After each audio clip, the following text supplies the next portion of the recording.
Mesdames et messieurs, bienvenue sur cette chaîne Vestiaire pour une nouvelle vidéo actu qui clairement va pas vous laisser indifférent. Ok bon, imaginez 2 secondes, vous êtes footballeur professionnel, vous avez 29 ans, vous êtes l'attaquant numéro 1 de votre sélection nationale et vous attendez un seul moment depuis que vous avez genre 5 ans, disputer une Coupe du Monde. Et cette Coupe du Monde qui arrive, clairement c'est pas n'importe laquelle, hein. C'est littéralement la plus grande de l'histoire. 48 équipes, organisées aux États-Unis, au Canada et au Mexique, le plus gros événement sportif jamais organisé sur le sol américain. Vous finissez par être sélectionné, le jour du départ arrive, toute l'équipe se réunit à l'aéroport de Zurich pour prendre l'avion direction Los Angeles puis San Diego, le camp de base. Bref, c'est le début d'un rêve, sauf que vous ne montez pas dans l'avion. On vous arrête là au contrôle et on vous dit désolé, vous ne pouvez pas embarquer. 25 de vos coéquipiers d'école, le staff d'école, tout le monde part vivre la Coupe du Monde et vous restez sur le tarmac suisse à regarder l'avion partir sans vous. Bah ça, c'est exactement ce qui est arrivé à Breel Embolo le mardi 2 juin 2026, un attaquant phare de l'équipe nationale suisse qui a été refusé aux portes des États-Unis à cause d'une affaire assez trouble datant d'il y a plusieurs années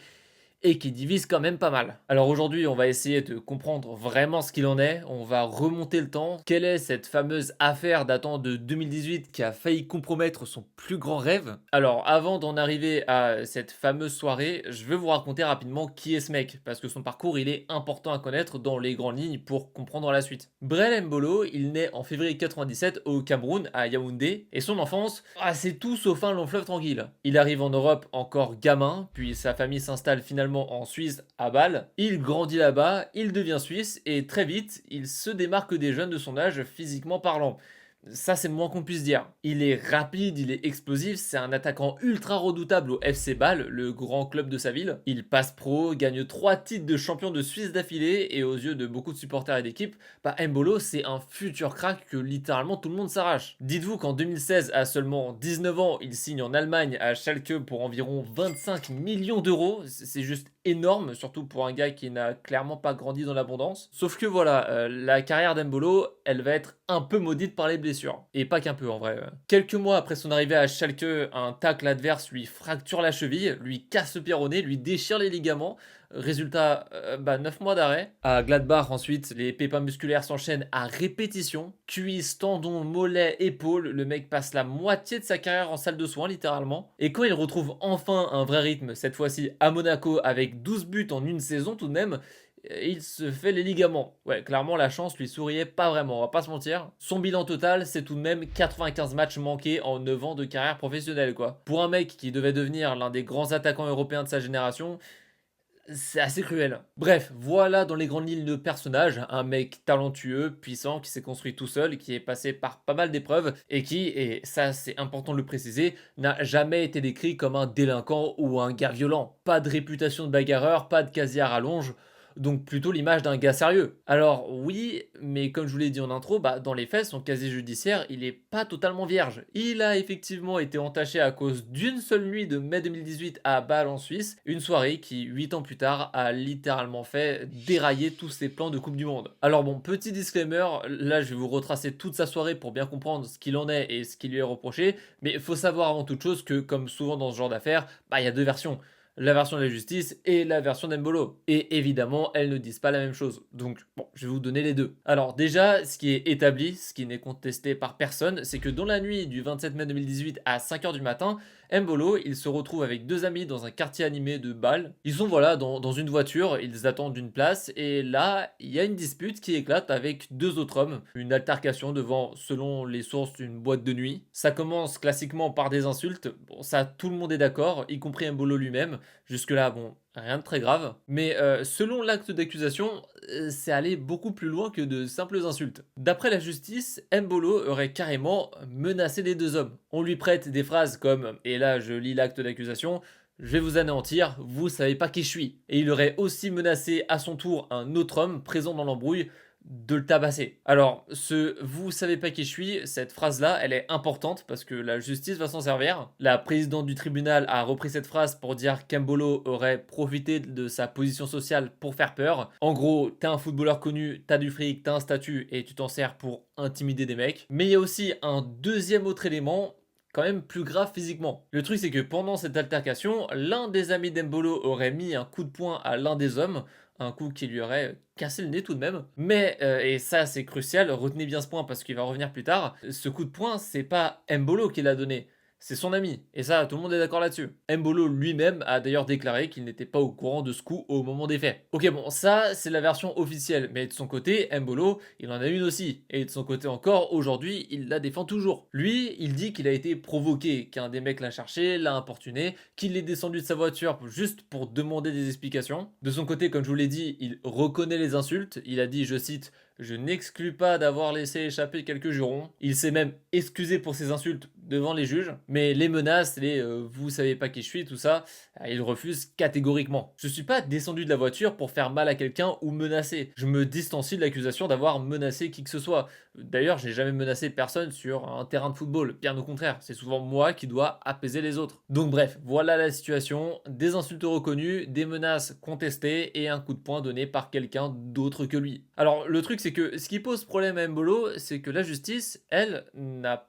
pas retenu sa version. Alors judiciairement, on parle d'une affaire qui a duré des années, donc accrochez-vous parce que c'est long, mais c'est important pour comprendre pourquoi ça lui retombe dessus aujourd'hui, 8 ans plus tard tout de même. Les condamnations, elles vont commencer à tomber en juin 2023, donc quand même 5 ans après les faits, hein. Ouais, la justice en Suisse, elle prend son temps. Et à ce moment-là, le tribunal pénal de Bâle-Ville condamne Mbolo pour menace. La peine, 45 jours amende à 3000 francs avec sursis. Alors bon, jour amende, en gros, c'est une amende calculée en fonction de tes revenus. On fixe un nombre de jours, ici 45, et un montant par jour, ici donc 3000 francs suisses, ce qui est énorme, mais c'est pile parce qu'il gagne très bien sa vie. Et avec sursis, bah, ça veut dire qu'il ne paye pas tant qu'il ne récidive pas pendant une période de probation fixée à 2 ans. Donc concrètement, pas de prison, une peine financière suspendue.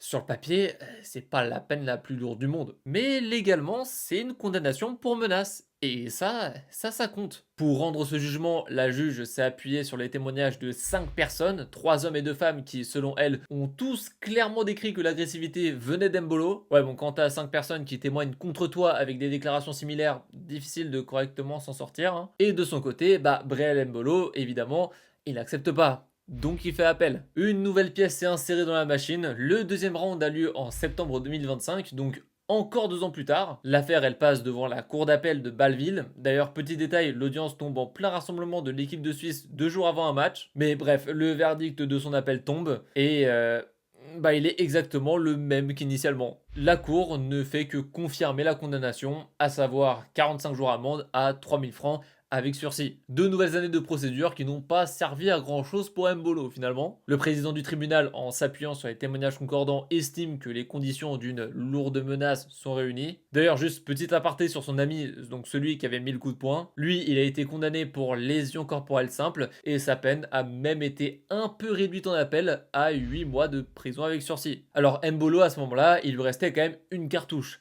poussé jusqu'au tribunal fédéral, à savoir la plus haute instance suisse. C'est un peu le dernier recours, quoi, quand l'issue de ton appel ne te convient toujours pas.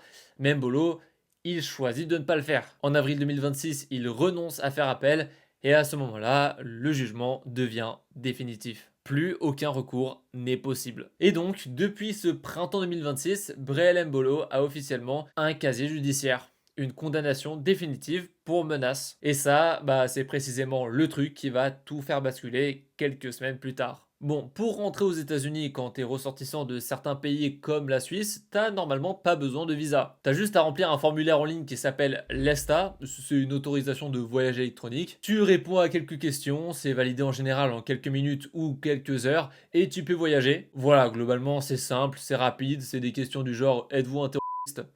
Bon, pourquoi pas. Et Mbolo, lui, il avait son ESTA. Il était bien validé, approuvé, nickel. Le jour du départ, mardi matin, toutes les demandes ESTA des joueurs suisses étaient marquées approved, y compris la sienne. Donc normalement, tout devait bien se passer. Sauf que si je vous parle de son cas aujourd'hui, c'est que, bon, tout ne s'est pas bien passé quoi. 2 heures et demie avant le décollage, ouais, 2 heures et demie seulement, la fédération suisse apprend que l'ESTA d'Embolo est à nouveau en cours d'examen.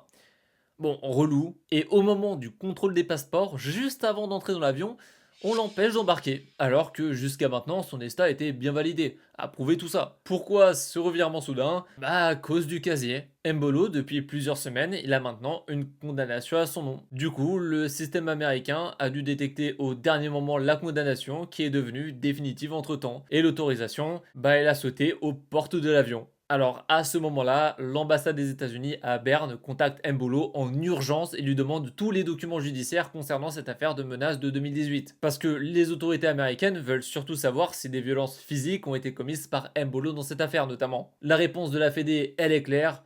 Non, aucune violence physique n'est reprochée à Mbolo, à aucun moment. Mais écoutez, bah le mal est fait, hein. L'ESTA ne suffit plus, Mbolo doit maintenant faire une demande de visa classique, le vrai, le complet, à l'ambassade. C'est ce qu'il fait dès le lendemain, le mercredi, en se rendant en urgence à l'ambassade américaine à Berne. Tout ça pendant que ses 25 coéquipiers, eux, sont déjà en Californie, à San Diego, en train de s'entraîner pour la Coupe du Monde sans lui. Tout ça pour une altercation qui clairement n'a pas fini en bain de sang il y a 8 ans de cela, et où Breel n'a porté aucun coup. Ouais, pour beaucoup, cette histoire elle est vraiment disproportionnée, hein. De 1, bah les faits datent d'il y a 8 ans, c'est-à-dire qu'Embolo avait 21 ans au moment des faits et aujourd'hui il en a 29. Enfin, c'est plus la même personne, c'est plus la même vie. De 2, je le répète, il n'y a eu aucune violence physique de sa part, et ça la fédération l'a confirmé noir sur blanc. Et de 3, bah la peine elle-même est légère, on parle d'une amende avec sursis quoi depuis le début. Pas de prison, pas de casier violent, enfin dans la hiérarchie des condamnations, c'est vraiment dans le bas du panier. Mais heureusement, bon, tout est bien qui finit bien, à l'heure où je vous parle, le visa de Breel Mbolo vient d'être accepté par les États-Unis. Alors certes, il a loupé les derniers matchs d'entraînement de son équipe, certes, il va venir avec une certaine pression, pas sûr que ces dernières nuits ont été très reposantes, mais le plus important, c'est que son calvaire est officiellement terminé. Bref, voilà pour cette histoire de Breel Mbolo, et j'avais envie de vous en parler parce que quand même, cette affaire, elle pose une vraie question sur le poids qu'on fait peser sur un acte ancien, et sur la frontière entre assumer son passé